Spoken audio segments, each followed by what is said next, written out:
The Interview Show would like to thank Lifeway Foods. It takes guts.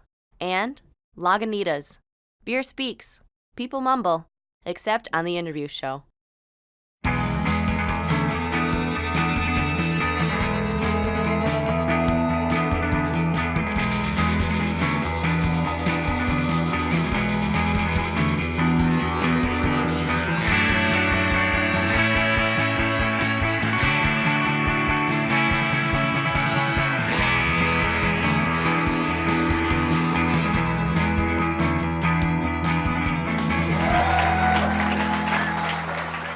You were nice enough to invite me over to the Cards Against Humanity offices the other day, and I'm walking through the offices, we're walking together, you're giving me a tour, and all of a sudden you bump into this brand new big printer, and you say, whoa, what's this? I didn't know this was here. And it occurred to me at that moment that you guys have grown to such a stage that now you can be walking around the office and not know that there's a new printer, which was probably different than 3 years ago. Yeah, it's pretty weird. It's like I feel like we've just like made one mistake that's led to the next, and at some point it just became a company of us doing like stupid inside jokes, and it kind of got out of control. I would love to make those mistakes. I know, yeah. I mean, this is one of the weird things of like having the success of the game is like for you, I spent most of what you could call my career like looking at like just scrapping and trying to get people to notice something that I was doing and working so hard and wondering like how stuff worked for people. And now we have like this one successful game, and now everyone just wants to like send us stuff. Like it's awesome. Like it's no fair to anyone else, but it's great that like the printer company wants to send us a printer. And they want you to also at least pay for the toner. They want us to pay for the whole thing. Oh, they do. But okay. But you seem to have, I mean, Humans vs. Zombies, you with a few others started in college. Yeah. And then Cards Against Humanity came not long after that. So you seem to have got something in you that has an instinct for what people want. Yeah. Which is the opposite of what I have. So. Well, I think I was just always I've always been just very scared of getting a job. Like I'm pretty unemployable. Like I had like mediocre grades and a philosophy degree. Do you have a resume? I do. I actually was just looking at my resume the other day, and it was pretty funny. I was trying to cram every little like high school club and everything on there, but skills, excel. Yeah, exactly. Yeah, 3 stars. Yeah. I mean, I think it was. I've always just, I think going through college, like I really fell in love with like doing philosophy, and the whole time I was like, I better figure something out. Like I got to get a skill out of this. Like I have to learn like woodworking or something. Philosophy is the stereotypical major that people would say. That guy unemployable. Yeah, we were made fun of in a Republican debate recently. Really? Ted Cruz or someone was like, don't. It's like we have too many kids getting philosophy degrees. Yeah, and they can see straight through his too. That's the problem. Yeah. Get him on the show. Oh my God. Just how funny would that be? You'd be like, so is this for real? Every week I compose the email. Yeah. When are you gonna get Trump? Get Trump up here. I wouldn't do it. You wouldn't interview Trump? Okay. You're not curious if he's a true believer. Do you think he's a true believer, or is it just a joke to him? I think it's a joke. You do? Yeah. Okay. Yeah. Well, let's segue into Secret Hitler. Let's do it. Yeah.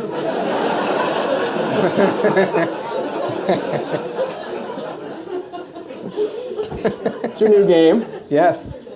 Created with other friends. Yeah, these are folks from the co-working space in Chicago. Okay, well, just break it down. Because if I explain it, I'll explain it so wrong that you'll have to explain it again. So okay. Explain it.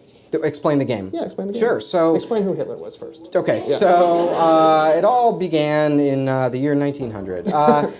Secret Hitler there's a genre of game called a hidden identity game. So this is like games like Werewolf or Mafia. They're very popular right now, and they're kind of cool. They're folk games, so they're passed down by oral tradition. They're free. You can just like Google them and play them online. And these games have been played for 50 years probably, but in the last couple years, in the last decade, people have been adding all these rules, like really making the genre very interesting. And we love these games at the office. Like for nerds with questionable social skills, these games are really fun because they give you this prescribed way to behave, and you can it's this safe game atmosphere where you can like lie to people and try to manipulate people and all these things that you don't want to do in real life.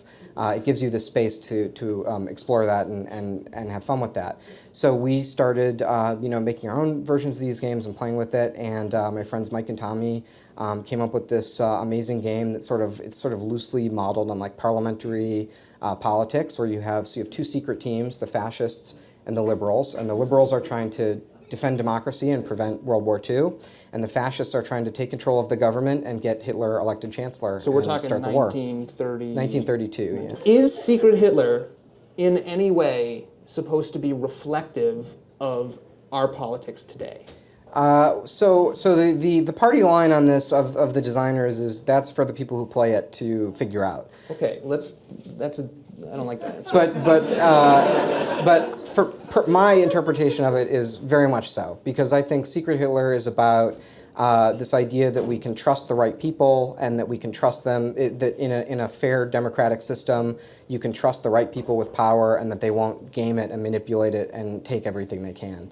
So it's not necessarily a commentary on like, oh, Donald Trump is Hitler or one party or another is Hitler. It's not quite that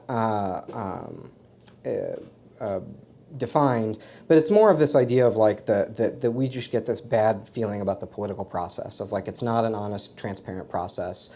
And if we're counting on people to behave in the right way and to not lie and cheat and manipulate the public in ways that are unfair, we're going to be taken advantage of. One of the things that I've just always been kind of fascinated with is this idea that when you're with, I would assume most groups of friends have this. If you have a group of friends, you will often, first of all, say things and joke about things with your friends that you would not joke about in public. Now, that has all become a little bit difficult in the days of social media and everything in which the lines are blurred. But you also have this notion that not everybody does it, but a lot of people, they tell jokes that are, they'll say things, not even jokes, that are offensive, but they'll say it in an ironic way. They'll say it in a way that I don't believe that. Hipster racism, that's what we call that. Yeah, so what is... And Cards Against Humanity is not that, but it is this idea that's this freedom to say things that are offensive with the knowledge that we don't believe it. That this is we're so smart and so good, and I don't mean that as derogatory. I love the game. Is that we can do that. Well, here's my thought on it, and I hope we live up to this. But I think you hit the nail exactly on the head, which is like we're living in a time where the line between private and public is very blurred. So, you and I could have what we think of as a private conversation on Twitter, and it's being broadcast to the whole world. And what is that? Is it private? Is it public? If one of us says something inappropriate, does it wind up in the newspaper the next day? This is like what a whole generation of kids is dealing with, and it's why they're using like Snapchat and things where their messages go away immediately. And what's fun about try just talking to each other. I know it's crazy. Yeah, it's crazy. Yeah. I think what's neat about there's this idea that comes from theater that some like game designers have started talking about, which is the idea of the magic circle.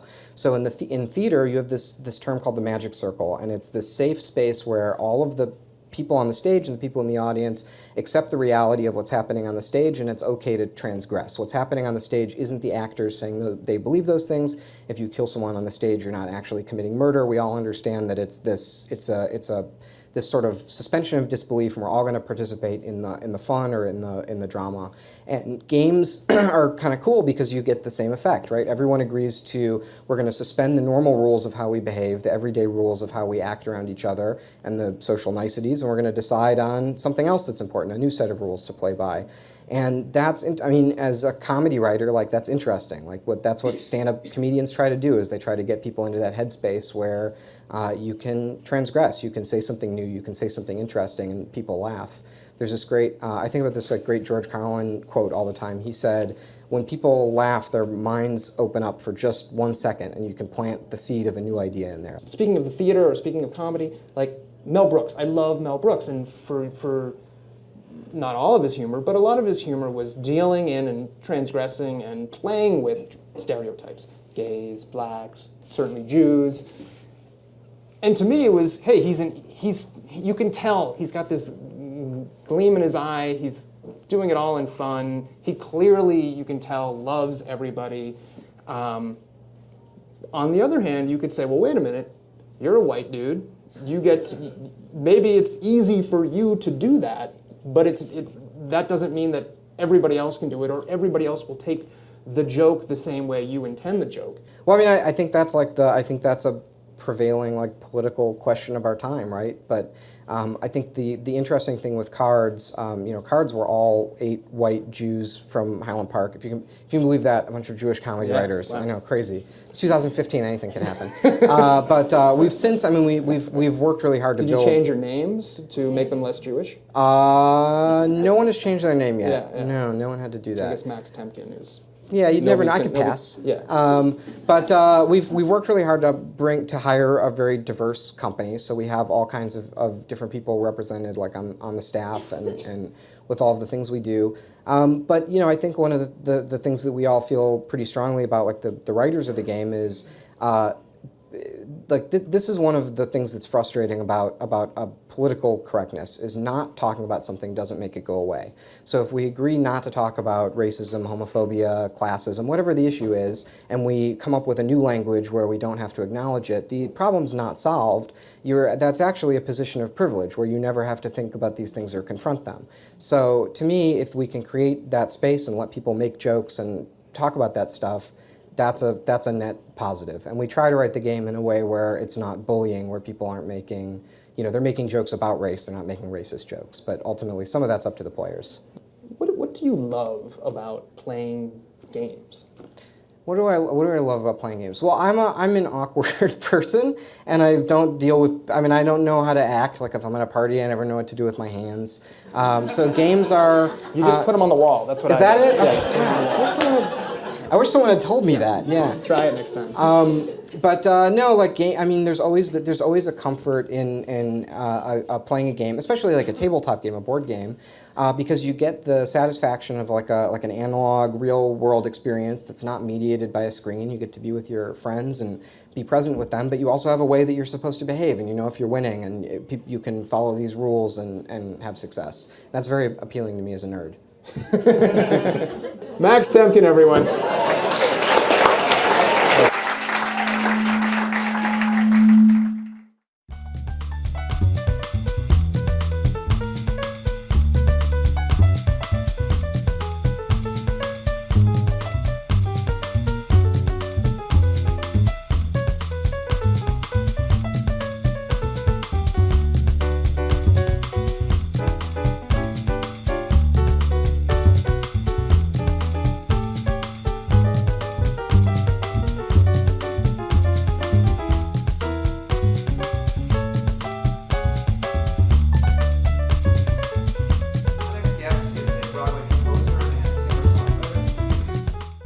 Guests on the interview show all share one thing in common.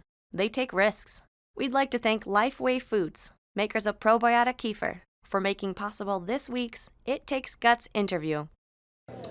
Congratulations. Thank you. Yeah, you're not supposed to comment that someone's pregnant, but you told me beforehand that you were, so I feel like that's so this isn't enough. just a big breakfast that I ate today.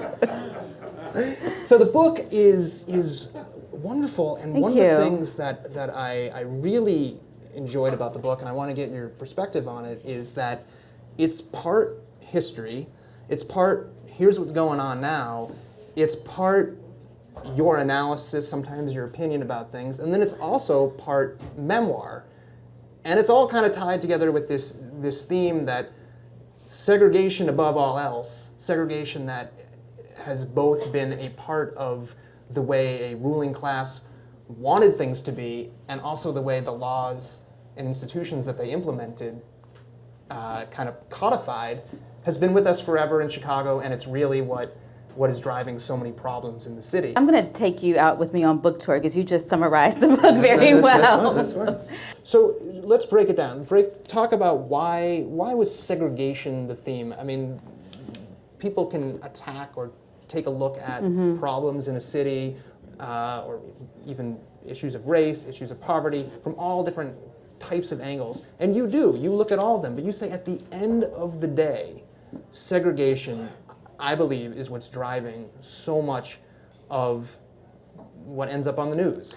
I think it's the common denominator. And what I'm arguing is not, okay, so if white people live next to black people, they're going to be better. This isn't about proximity to whiteness because whiteness is better. It's about proximity to power and resources and just the way this country is set up and the way our cities were set up. So there's no way to look at the 20th century of Chicago or pick any, city, particularly in the Midwest or the Northeast, what their history is about containing their black population, whether it's through racially restrictive covenants, the redlining. I mean, this goes from the federal government on down. The suburbs are subsidized by the federal government. There was a choice that said, this country said, we're going to create wealth through home ownership.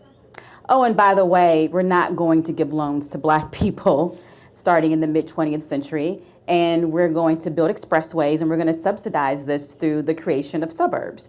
So, you can't say, well, that was a long time ago. Those legacies, perpetuate themselves and they create, the ghettos are manufactured and they're purposeful. So I think we have to start there. And then there's still laws out on the books with housing that are discriminatory. And the Supreme Court ruled last summer that even if you're discriminating, even if you aren't doing it on purpose, because no one is, most people aren't. Well, I shouldn't even say that because even the economic crisis, banks were still doing, a neighborhood like Chatham where I grew up in, there was just bad loans going there. And it was on purpose. These are Black and Latino neighborhoods where this happened. This was not happening in white communities. So we're still seeing that cycle happen. It looks a little bit different. So, you touched on this a little, and something I knew a little bit, and I think a lot of people know a little about, but just a little, which is that obviously there was the Great Migration, plenty of African Americans come up from the South, and at that point, it's not, we can live anywhere. Black people were basically told, you can live here, and there were laws on the books that prevented people from selling homes to blacks in other neighborhoods, and of course, then those were lifted to some degree. Mm-hmm. And at that point, the next wave, which was white flight, took place. Right. You had, banks that said, and real estate agents. So one thing that was done after the covenants were lifted was block busting. So white real estate agents would hire black people to act ghetto and walk in neighborhoods to scare the white people into leaving. And then the agents would buy those houses very cheap because the white folks were scared. And then they would sell those houses at high prices to black families. You also had contract selling too, where let's say I bought a house from you, but it's not in my name, but I'm paying you crazy interest rates, but I don't have the title, and if I miss a month's payment, you could kick me out. So these things were also happening, and then you have the disinvestment that comes along with stripping the neighborhoods. And there are some neighborhoods that consciously fought against white flight. Beverly is one of those neighborhoods, partly because for some of those white folks that was the end of the road for them. They had maybe moved from Roseland or South Shore to Beverly, and they wanted to stay. But you also had some committed people in the neighborhood who said, you know what, integration is inevitable, so how do we make this work, and how do we make sure that there's not a black part of Beverly and a white part of Beverly? That's true, but also I know from people who grew up in Beverly that they say, yeah, but things were ugly too. They could be. I went and to Oak Park as well. Oak Park wasn't shiny. Nothing's perfect. I was bused to school in Beverly. My parents moved to the area when I was in college. So, nothing is perfect or a utopia, but you are creating some better outcomes with housing values. There are soft skills that come with diversity, and then there's the financial part that comes with it too. And, simply put, the same house in a black community is not going to be worth the same. And that's not to knock. I grew up in a black community. I have bought in a black community, which ended up being a bust because of the housing bust in Bronzeville. That's another chapter. But as one person, expert, a tax lawyer I talked to said, a black woman too, she's like, I'm not saying don't buy in a black neighborhood. I'm saying that if you do that, you have to make sure that you have other investments elsewhere. And diversity means different things to different people. There's a UIC scholar who, for diversity for black people is 50%. For white people, the tipping point is like between 10 and 20%. So, you also have these attitudes too. Well, you grew up in Chatham, and you talk about how it was a great neighborhood, middle-class neighborhood, but one of the most interesting, I think, passages in the book is where you say, as much as I loved it, and as well as a lot of people were doing there, I could always also sense that something was amiss.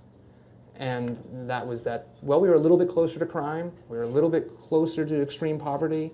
I mean, is that the reality even in middle-class neighborhoods? Yeah, and not just in Chicago. So black middle-class neighborhood is different from white middle-class neighborhood. Black middle-class more mirrors lower white middle-class. Black middle-class neighborhoods don't have the strict boundaries in some of it because they don't want to. You have family members who live in areas. You don't. These communities don't necessarily want to put up proverbial gated fences up, but at the same time they're just more vulnerable to unscrupulous banking practices, lending practices. There's still, I'm very clear in the book that this is not a class issue. Well, that's interesting because there's a lot of people who say, well, it's class, not race, that matters most. And you're saying, no, it's race. I mean, look at food deserts. You could have $100,000 as a black person in a black neighborhood, and you still live in a food desert. That is race. That is not class. Sure, yeah. And as you point out, you can also live in a neighborhood in which your house would be worth a lot less because it's a black neighborhood, but it's the same size, it's just as nice, the yard's just as nice, and all that kind of stuff. And I'm not dismissing class, but I want to make it clear that these are race issues that I'm talking about. And it's easy to try to say, well, it's class. We're not in a race-based society, and when we absolutely are. You hate the term, and a lot of people do hate the term, Chirac. Yes. The term to you is racist. Yeah, and I realize that it comes from, the rap subgenre, drill music. I think it's so problematic on many levels because are we saying that, well, it's fine for Iraq to have problems? It's also not comparing the numbers accurately because they're only counting American soldiers who were killed and not the Iraqis who were killed. I think that it's a very dangerous moniker to try to accept as some sort of badge of honor. I'm not so worried about. It also labels it as a war zone as well. Right, and I have a problem with war zone metaphors in urban areas because I think if you've been to war or covered wars, certainly there's post-traumatic. There are acute issues in some black communities, particularly the ones that are most impoverished.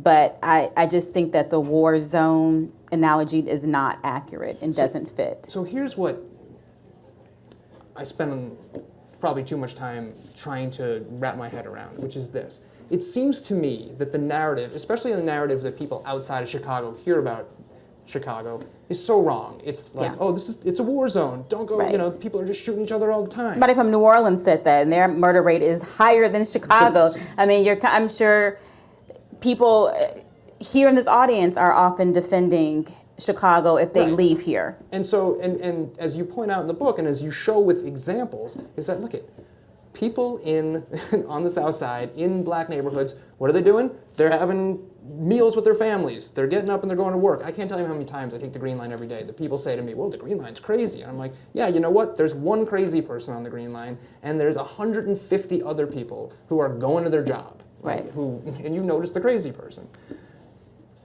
All that said, and so the complexity of the neighborhood is missing in the narrative, and it's something that you put into the book.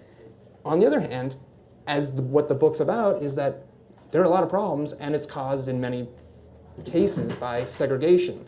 So it's a very complicated balance. And I also wanted to be clear that there are people who are trying to work toward problems. One of these narratives that we keep hearing is, what I call the myth on black crime. Well, why are you talking about white police officers killing black kids when black people are killing black people? Because black people can only care about one issue, apparently.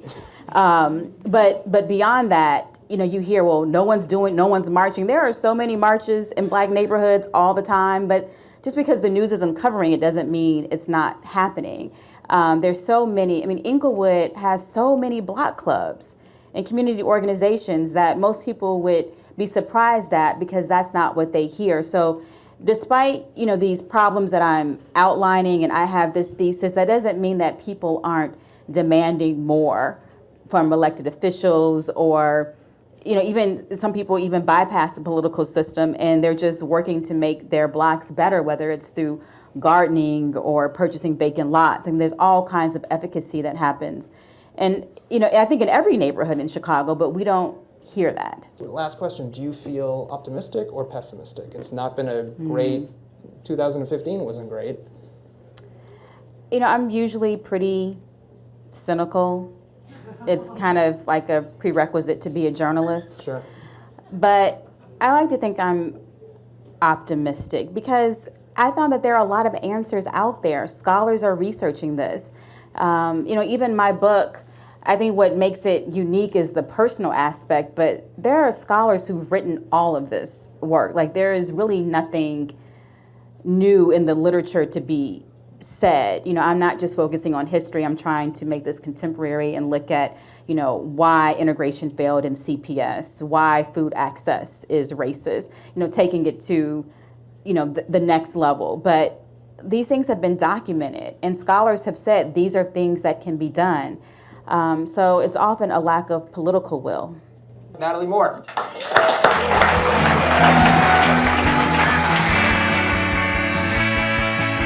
Do you worry that right now there is a chance, and you know this, that somebody at one of your restaurants is screwing up? Just a chance? You're here, you're not there, you can't be in 6 or 7, whatever, how many restaurants you have places at once. There's people in charge of all of those places, and at the end of the night, I will get a full report from all of them of who screwed up and how they screwed up.